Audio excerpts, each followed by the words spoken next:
हिमालय पर्वत के मध्य में एक पवित्र निवास स्थान स्थित है जिसका नाम है बद्रीनाथ मंदिर। भगवान विष्णु को समर्पित इस प्रसिद्ध हिंदू मंदिर का एक समृद्ध इतिहास, विशेष वास्तुकला और इसके साथ कई कहानियां जुड़ी हुई हैं। जैसे जो जाए बद्री वो न आए औदरी, यानी जो व्यक्ति बद्रीनाथ के दर्शन कर लेता है उसे माता के गर्भ में दोबारा नहीं आना पड़ता, प्राणी जन्म और मृत्यु के चक्कर से छूट जाता है। तो दोस्तों, स्वागत है आपका मेरे YouTube चैनल नमो नमः पर। आज की वीडियो में हम बात करेंगे बद्रीनाथ के इतिहास के बारे में, इसकी पौराणिक कहानियों के बारे में। तो चलिए वीडियो को करते हैं शुरू। नर और नारायण पर्वत श्रृंखला की गोद में बसा बद्रीनाथ धाम श्रद्धा व आस्था का अटूट केंद्र है, जो कि भारत के उत्तराखंड के चमोली जिले में समुद्र तल से लगभग 3100 मीटर की ऊंचाई पर स्थित है, जो कि पवित्र अलकनंदा नदी के किनारे स्थित है। दूर दूर से श्रद्धालु बद्रीनाथ की तीर्थ यात्रा पर जाते हैं, क्योंकि यह पवित्र 4 धाम स्थलों में से एक है। यहाँ भगवान विष्णु साक्षात निवास करते हैं, इसलिए बद्रीनाथ को दूसरा वैकुंठ भी कहा जाता है। अलकनंदा नदी में ही तप्त कुंड है, जिसमें स्नान करने के बाद श्रद्धालु भगवान बद्रीनाथ के दर्शन करने जाते हैं। बद्रीनाथ मंदिर की मुख्य मूर्ति शालिग्राम शिला द्वारा निर्मित है। आइए अब जानते हैं बद्रीनाथ की कथा के बारे में।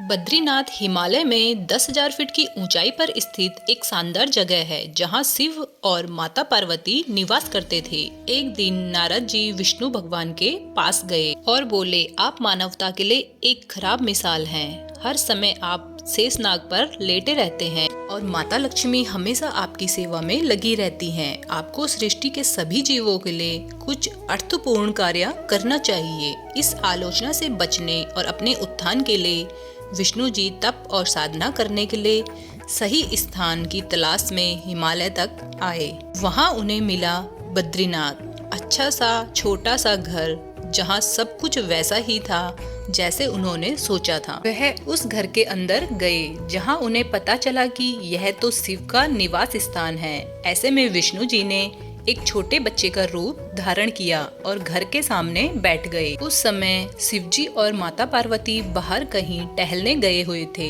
जब वे घर लौटे तो उन्होंने देखा कि एक छोटा बच्चा जोर जोर से रो रहा है। बच्चे को रोता देख माँ पार्वती के अंदर की ममता जग उठी और वे जाकर उस बच्चे को उठाना चाहती थी, लेकिन शिवजी ने पार्वती को रोकते हुए कहा, इस बच्चे को मत छूना, यह कोई साधारण बच्चा नहीं है।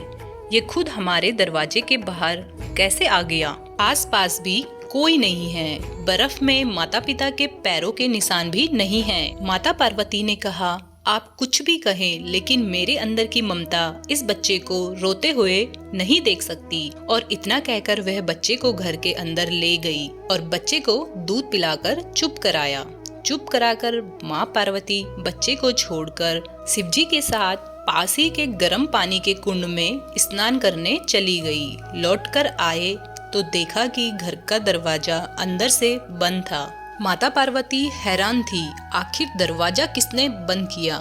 शिवजी बोले, मैंने कहा था इस बच्चे को मत उठाना। पार्वती ने कहा, अब हम क्या करें? शिवजी के पास 2 विकल्प थे, एक उसे जलाकर भस्म कर दे और दूसरा कि वे वहां से चले जाए। उन्होंने कहा, चलो कहीं और चलते हैं, क्योंकि यह तुम्हारा बच्चा है, इसलिए मैं इसे छू नहीं सकता। इस तरह से शिवजी रहने के लिए भटकते हुए सही जगह ढूंढने लगे और आखिरकार वे केदारनाथ में जाकर बस गए। वह बालक जो विष्णु जी थे वहीं निवास करने लगे। इस तरह भगवान विष्णु ने जबरन बद्रीनाथ को अपना विश्राम स्थान बना लिया। बद्रीनाथ मंदिर की एक प्रचलित कथा है। एक बार की बात है, जब देवी लक्ष्मी भगवान विष्णु से नाराज होकर बैकुंठ छोड़कर चली जाती हैं। इस बात से आहत होकर विष्णु जी नर और नारायण नाम के 2 पर्वतों के बीच तपस्या करने चले जाते हैं। कई वर्षों बाद जब माता लक्ष्मी को अपनी भूल का आभास होता है तो वह विष्णु जी को ढूंढते हुए नर नारायण पर्वत पर जा पहुंचती हैं और देखती हैं कि भगवान विष्णु तपस्या में लीन हैं और उन पर भारी बर्फबारी के कारण वे ढक गए हैं। उनकी ऐसी दशा को देखकर देवी लक्ष्मी ने स्वयं भगवान विष्णु के समीप खड़े होकर बद्री यानी बेर के पेड़ का रूप ले लिया और स्वयं बर्फ को अपने ऊपर सहने लगी। कई वर्षों बाद जब भगवान विष्णु अपनी तपस्या से जगते हैं तो देखते हैं कि देवी लक्ष्मी ने पेड़ का रूप ले रखा है जो पूरी तरह से बर्फ से ढका हुआ है। तो उन्होंने माता लक्ष्मी के तप को देखकर कहा कि हे देवी, तुमने भी मेरे ही बराबर तप किया है, तो आज से इस धाम पर मुझे तुम्हारे ही साथ पूजा जाएगा। और क्योंकि तुमने मेरी रक्षा बद्री वृक्ष के रूप में की है, इसलिए मुझे बद्री के नाथ यानी बद्रीनाथ के नाम से जाना जाएगा। अब बात करते हैं मंदिर की वास्तुकला की। बद्रीनाथ मंदिर की वास्तुकला इसके निर्माताओं की कठिन शिल्प कौशल और भक्ति का प्रमाण है। मंदिर की प्राथमिक संरचना पत्थर से बनी है व इसका बाहरी भाग कठिन नक्काशी और मूर्तियों से सजा हुआ है, जिसमें अलग अलग देवताओं और पौराणिक कहानियों को दर्शाया गया है। मुख्य प्रवेश द्वार को सिंह द्वार के नाम से जाना जाता है, जो पत्थरों के शेरों द्वारा संरक्षित है। मंदिर के अग्रभाग को जीवंत रंगों से रंगा गया है। मंदिर में 3 संरचनाएं हैं।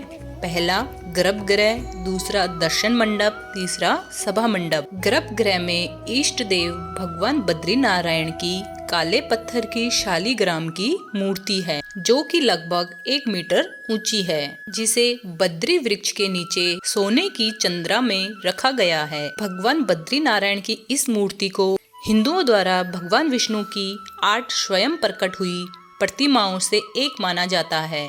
इस मूर्ति में भगवान के 4 हाथ हैं। वहीं मूर्ति की ललाट पर एक हीरा भी जड़ा हुआ है, जो इस पर 4 चांद लगा देता है।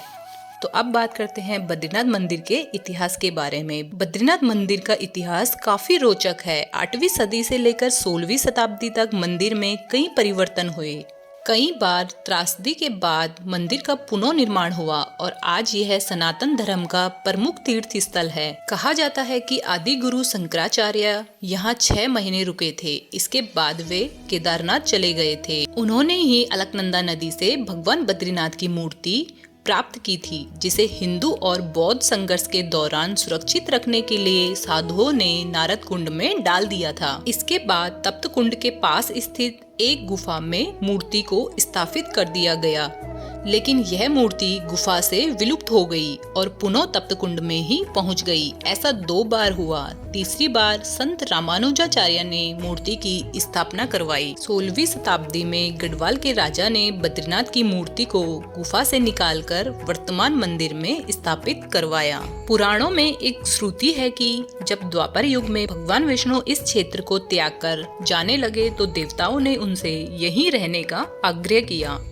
तो भगवान ने देवताओं के आग्रह पर यह संकेत दिया कि कलयुग का समय आने वाला है और कलयुग में उनके लिए साक्षात रूप से यहाँ निवास करना संभव नहीं होगा। किंतु नारद शिला के नीचे अलकनंदा नदी में स्थित नारद कुंड में उनकी एक दिव्य मूर्ति है। जो उस मूर्ति के दर्शन करेगा उसे मेरे साक्षात दर्शन का फल प्राप्त होगा। उसके बाद देवताओं ने नारद कुंड से इस दिव्य मूर्ति को निकालकर भैरवी चक्र के केंद्र में स्थापित किया। भगवान के नित्य नियम भोग पूजा की व्यवस्था की तथा नारद जी को उपासक नियुक्त किया। आज भी ग्रीष्म काल में 6 माह भगवान विष्णु की पूजा मनुष्यों द्वारा की जाती है तथा शीतकाल में 6 माह भारी बर्फ गिर जाती है तो स्वयं नारद जी यहाँ पर विष्णु जी की पूजा करते हैं।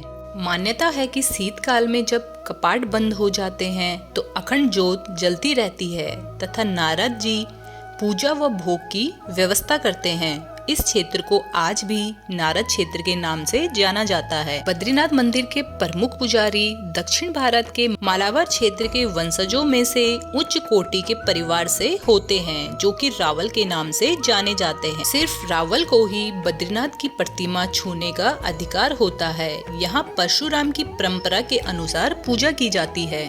पुराणों के अनुसार भूकंप, जल प्रलय और सूखे के बाद गंगा लुप्त हो जाएगी। इसी गंगा की कथा के साथ जुड़ी है बद्रीनाथ और केदारनाथ तीर्थ स्थल की रोचक कहानी। भविष्य में नहीं होंगे बद्रीनाथ के दर्शन, क्योंकि माना जाता है कि जिस दिन नर और नारायण पर्वत आपस में मिल जाएंगे, बद्रीनाथ का मार्ग पूरी तरह से बंद हो जाएगा और भक्त बद्रीनाथ के दर्शन नहीं कर पाएंगे और वर्षों बाद भविष्य में भविष्य बद्री नामक नए तीर्थ का उद्गम होगा। तो दोस्तों अब बात करेंगे बद्रीनाथ के नजदीक घूमने की जगह। नंबर 1 चरण पादुका। बद्रीनाथ से 3 किलोमीटर दूर स्थित चरण पादुका 3380 फीट की ऊंचाई पर एक चट्टान पर स्थित है। इसे भगवान विष्णु के पैरों के निशान माने जाते हैं। लोगों का मानना है कि भगवान विष्णु ने सबसे पहले यही धरती पर पैर रखा था। नंबर 2, तप्त कुंड। तप्त कुंड बद्रीनाथ के पास एक प्राकृतिक गर्म पानी का झरना है जो 45 डिग्री सेल्सियस तक गर्म रहता है। माना जाता है कि ये भगवान अग्नि का घर है। स्थानीय लोगों का मानना है कि कुंड के पानी में औषधीय गुण होते हैं जिससे त्वचा संबंधी रोगों से छुटकारा मिलता है। बद्रीनाथ मंदिर जाने से पहले भक्त तप्त कुंड में स्नान करके जाते हैं। नंबर 3, भीम पुल। भीम पुल उत्तराखंड के बद्रीनाथ के पास सरस्वती नदी पर पत्थरों का पुल है। माना जाता है कि भीम के द्वारा इसको बनाया गया था। नंबर 4, व्यास गुफा। व्यास गुफा बद्रीनाथ के पास एक पवित्र स्थल है जहां महर्षि वेदव्यास ने भगवान गणेश की मदद से महाभारत लिखी थी। नंबर 5, पांडुकेश्वर। पांडुकेश्वर हिंदुओं के लिए एक पवित्र जगह है। कहते हैं कि यहीं पर पांडवों के पिता ने भगवान शिव की पूजा की थी। तो दोस्तों, ये थे बद्रीनाथ से जुड़ी संपूर्ण जानकारी। वीडियो अच्छी लगी हो तो चैनल को सब्सक्राइब जरूर करें और वीडियो को लाइक करना बिल्कुल ना भूलें।